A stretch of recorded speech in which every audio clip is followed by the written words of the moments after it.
Namaste and good evening. When it comes to the consideration of the year 2012 and the special date of December 21st, it all evolves around the Mayan calendar. People everywhere are focused on this date to some degree or another. Some people feel we are going to enter a new age, a new awareness, or maybe the earth as we know it is going to come to an end. However, in February of 2006 at a conference in Jaipur, India called Spirituality Beyond Religion, in which participants from over 30 of the world's older indigenous cultures gathered to share, learn, study, and pray together, that is where I met Vacatelu Tu, a Mayan elder from Guatemala, who had few things to say and tell us about the prophecies connected with the Mayan calendar in the year 2012. First, he explained that the ending of the Mayan calendar in 2012 is no different than if someone simply did not make a new calendar after the date of December 31st of any given year. It does not mean that the world is going to come to an end, as some people seem to propose, but that it was merely the end of that cycle, which was not continued in another calendar. He explained that the world would go on and not to worry. However, he was a little upset that when the Western researchers found the calendar, they did not confer with the Mayan elders at that time. Because of that, there was a time discrepancy between the Mayan calendar and the Western time calculations. This meant that the date of December 21st, 2012 may not be accurate and may be off by several years. This means that the ending of that Mayan cycle could very well be in some other year, possibly 2015 or even 2020. But now the focus is on the year 2012. He specifically explained that even though some people are depending on the idea that the world may end in 2012, he hoped that people would not be too upset if the year 2012 passes and nothing in particular happens. After I heard what he had to say, I thought it was quite profound to understand this directly from a Mayan elder. Therefore, the world would go on, and we need to continue with our plans and development, especially our spiritual development. And for those who are putting so much emphasis on 2012 as the time for a grand awakening or the entrance into some new cycle, we still must decide where we go from here. Naturally, if everyone is intent on the meaning and purpose of 2012, it can certainly help the planetary awakening if people try to increase their awareness and their focus on cultural and spiritual unity. Thus, in some ways, such intent can create a type of self-fulfilling prophecy, or at least an upliftment, of social harmony and cooperation. There can be nothing bad about that, and if this is what we get out of 2012, this would certainly be a positive benefit. But still, what happens beyond that? The fact is, whether we give credit to anything connected with 2012 or not, it is still up to humanity to bring about a new era, or what could be called a new species of humanity, a new enlightenment.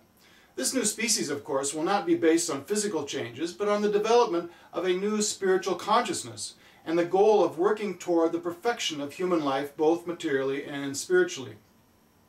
This new species of humanity are those who are not afraid to investigate higher dimensions of reality, or new areas of spiritual experiences that are beyond the limitations of conventional, or should I say fear-based religions, which means those that urge the obedience to their principles or rules based on the wrath of God if you don't follow Him. This awakening is happening now and is growing all the time. However, this has always been the Vedic process for thousands of years, as we've seen in the process that has come out of India. So in some ways, the new species is but a reawakening of the spiritual consciousness that was prominent in the early ages, such as in Satya Yuga, or what is still found in the enlightened sages of today. Yet this consciousness, when compared with the general materialistic views and motivations found in most people today, is like a new species of humanity. It is the rare type of person who is genuinely concerned about the physical, emotional, and spiritual well-being of all living entities, and who also has the higher consciousness to perceive how to do that. Everyone who is concerned about themselves and the welfare of the planet should be eager to be a part of this new species of humanity. This higher consciousness and the help in this process of spiritual change and improvement can be done by anybody who is willing to participate and sincere. The point of it is, for any real solutions to our problems or social issues, they must be based on a spiritual foundation.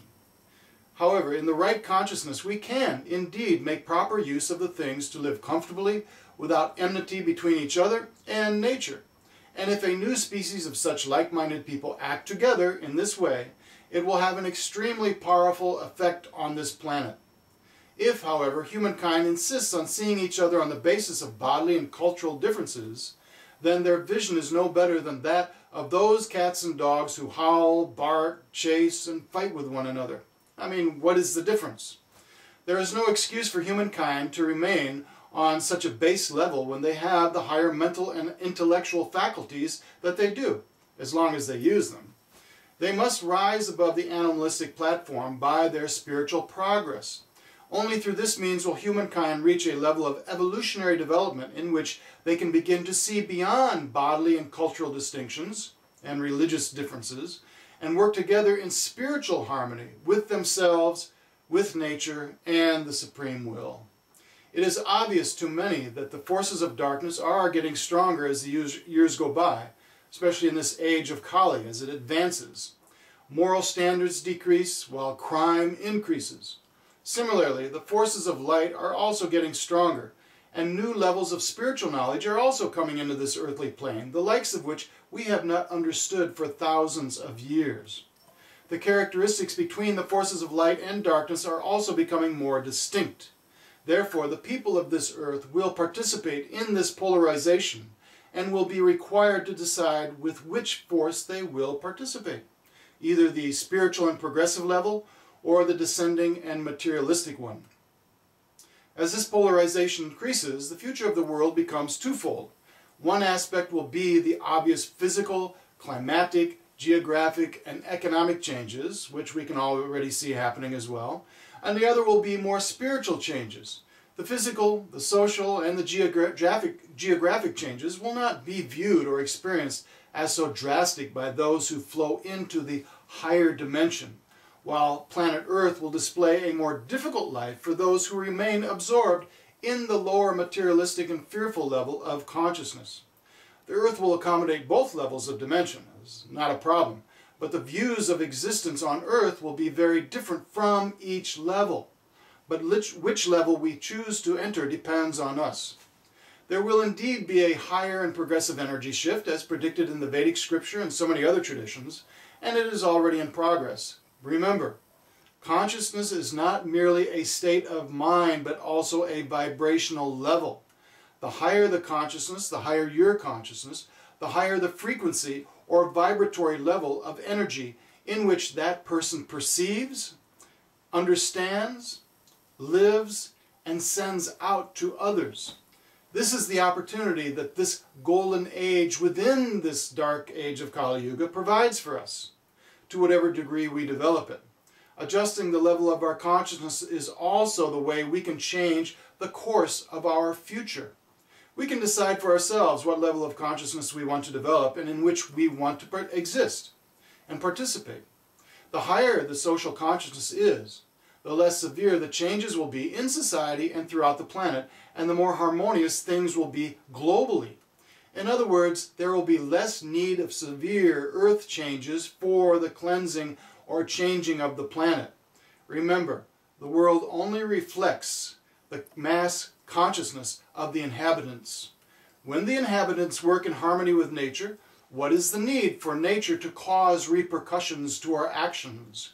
When nature and people are balanced, the world will give what we need. Thus we can create a very bright and positive future for ourselves and this world simply by elevating our consciousness. So what are we waiting for? What this means is that we are at a decisive point. There will be a transformed world. It can be attained by force through what may seem like apocalyptic changes or through cooperation by a planetary awakening. Whether the whole population awakens is not necessary. Only a certain percentage need to be enlightened in this way because the power of light will far exceed and overpower the force of darkness or materialism, at least enough to keep the positive changes available for those who wish to participate in them. And this itself can give momentum to the whole change of the planet. Again, Which way we choose to go is up to us. No prophecy or prediction is written in stone, so to speak. Whatever change comes is because of the change of consciousness in the general masses. So let us develop our spiritual consciousness and not waste this opportunity. This is the benefit if we all focus in this way on the year 2012, or in any year for that matter. Anyway, this is a short presentation on what is a much longer presentation, as you can find in my book, The Vedic Prophecies, A New Look into the Future. And so I hope that you'll look into this, and good luck to you all. Namaste and Jai Shri Krishna. Thank you.